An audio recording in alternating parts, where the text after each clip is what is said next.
Don't make Muslims die from all the Muslims die from a very bad sickness. And he said, oh Allah, don't make a ruler kill all the Muslims at once, like what happened to some people in the past. And then Jibreel came and he told him, you got one, you got two, you got three. He said, as for the one about Muslims not fighting, it's going to happen. In the future, Muslims will fight each other. There are Muslims, and Muslims, they fight. They're not kafir, they're Muslims. Some fight for the chair, for the dunya. Some fight for money. Some fight for politics. But they're Muslim. We don't say they're kafir. And this is in the history. There were good Muslims, there were bad Muslims, there were people that were Muslims that were fighting each other. The Rasul made dua for that not to happen, but that was not given to him. Because it was said, إِنِّي إِذَا قَضَيْتُ أَمْرًا فَإِنَّهُ لَا يُرَدْ. If I willed something, meaning if Allah willed something, it does not change. Because the will of Allah does not change. So be careful from saying a dua, or be careful from thinking that your dua changes Allah. The dua is khayr barakah. But whatever Allah will to be in eternity is going to happen. And this is what was taught by Rasulullah. مَا شَاءَ اللَّهُ كَانَ وَمَا لَمْ يَشَاء لَمْ يَكُنْ قُلْ لَنْ يُصِيبَنَا إِلَّا مَا كَتَبَ اللَّهُ لَنَا.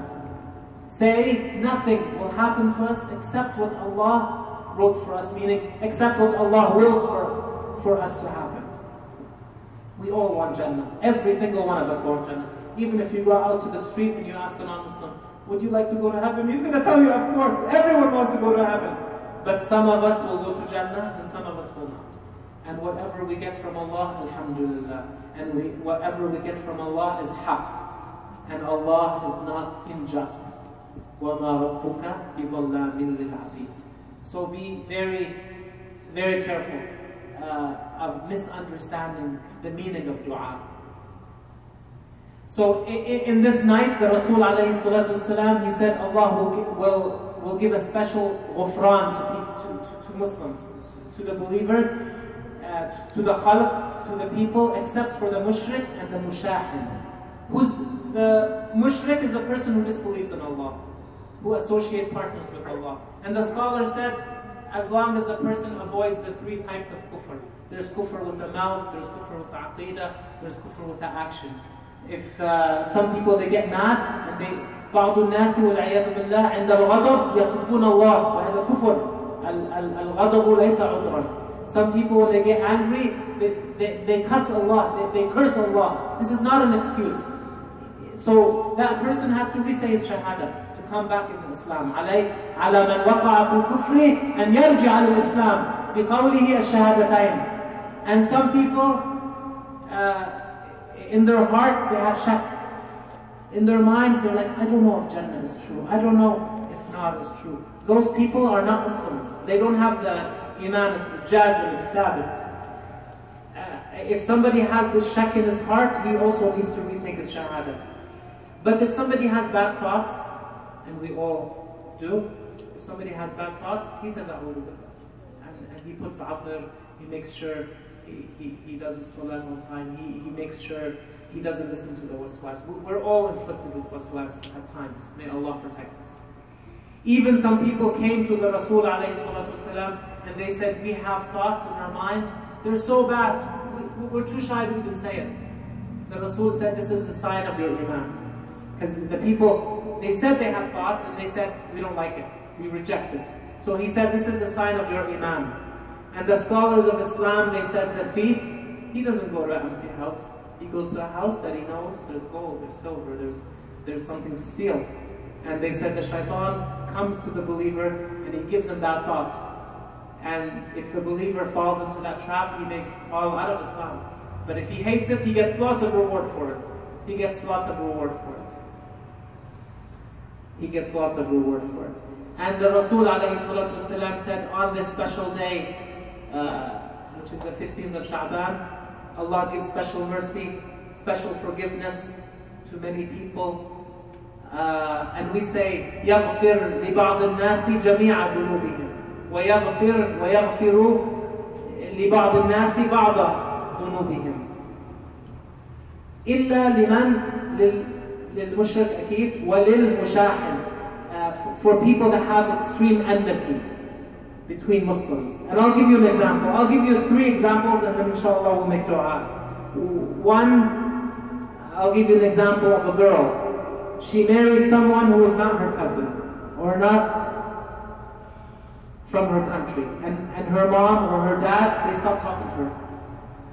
They said, this is not our daughter anymore. She married a Muslim. She was Muslim, she married a Muslim. He was a good Muslim. He prays 5 times a day. But they said, we will never talk to you just because you married that guy.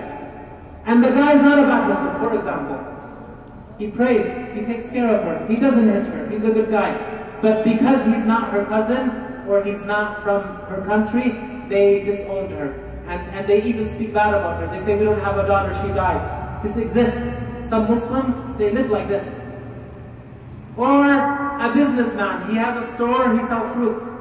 And the other side of the road, another store opened, he was a Muslim. And he decided to sell tomatoes and fruits just like he sold. And then he makes war with him. He said, A'udhu Billah, how could you open a store? I'll never talk to you. My kids will never talk to your kids. My family will never talk to your family. A'udhu Billah. This is not the way a Muslim acts, a good Muslim acts.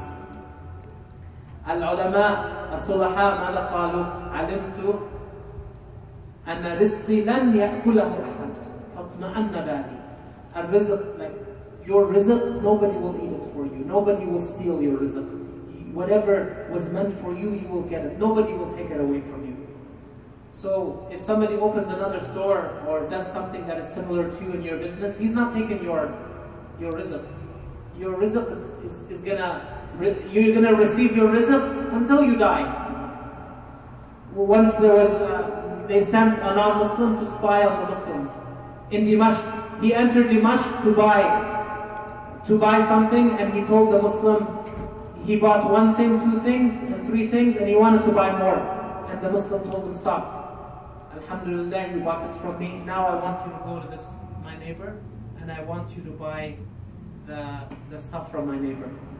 The guy said, do you have the stuff? He said, Alhamdulillah, I got stuff. Go to my neighbor and khali stuff. So then this man, he noticed that from a lot of businesses, and he reported back to his British masters, and he told them, these people, they love each other too much. And they're not worried about money, and they don't let money separate them. We cannot win these people. We cannot defeat these people right now. We have to wait till their hearts become hard and they hate each other, so that we can disunite them and we can fight them. That's how the hearts of the people were. That's how the hearts that's how our hearts should be. If a girl wants to marry a good Muslim and he's outside of her culture, inshallah khair, that's okay. I tell the people, listen to your parents. But I also tell the parents, don't make your children enemies if they do something halal. Also, some kids, they have mothers. Their husband died. And if the mother remarries, they hate her. They don't talk to her. They spend 10 years and they don't even visit her, not in Ramadan or not in Eid, and they never help her. Just because she remarried. She didn't do anything haram, she remarried. It's halal to remarry if your husband or wife dies after a certain period. So some people, unfortunately, they have this hatred and this enmity against other Muslims for no valid reason. So we have to be careful, because this may stop a lot of khair from coming your way. May Allah Ta'ala protect us, and inshallah, may Allah Ta'ala increase our knowledge and make us closer to the religion and closer to the Rasul alayhi salatu wasalam, with our sayings and with our beliefs and with our deeds. Alhamdulillah wa salatu wa salamu ala Sayyidina Muhammad wa ala alihi wa sahbihi wa sallam. Inshallah, we'll make dua.